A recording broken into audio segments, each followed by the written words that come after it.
Hi అండి, అందరికీ ఎలా ఉన్నారు? బాగున్నారా? చూడండి, టైం 6 అవుతుంది. 6 అవుతా ఉన్నా కూడా అస్సలు తెల్లారలేదు. ఇంకా మబ్బుగానే ఉండాలి. అందులో తెల్లవారుజామున 3 నుంచి వాన పడతా ఉందండి. చాలా రోజుల తర్వాత వర్షం పడుతుంది కువైట్లో. వాతావరణం కూడా చాలా చల్లగా ఉండాలి. ముందుగానే చలి అయితే తగ్గలేదు. ఈ వర్షంతో ఇంకా చలి అయితే ఎక్కువైంది.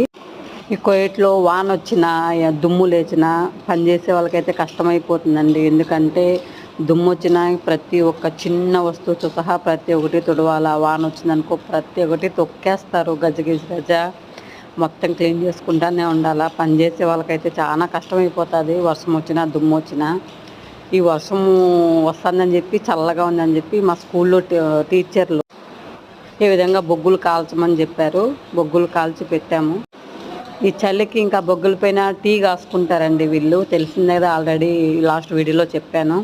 ఇంకోటి ఏంటంటే, ఈ వర్షం పడినప్పుడు వీళ్ళు ఏం చేస్తారంటే వర్షంలో నిలబడుకొని నమోదు చేసుకుంటారు. కొంతమంది అయితే ఈ వర్షం నీళ్ళు బాటిల్లో ఎత్తిపెట్టుకుంటారండి. చాలా ఇంపార్టెంట్ ఇస్తారు వర్షం పడినప్పుడు. Thank you for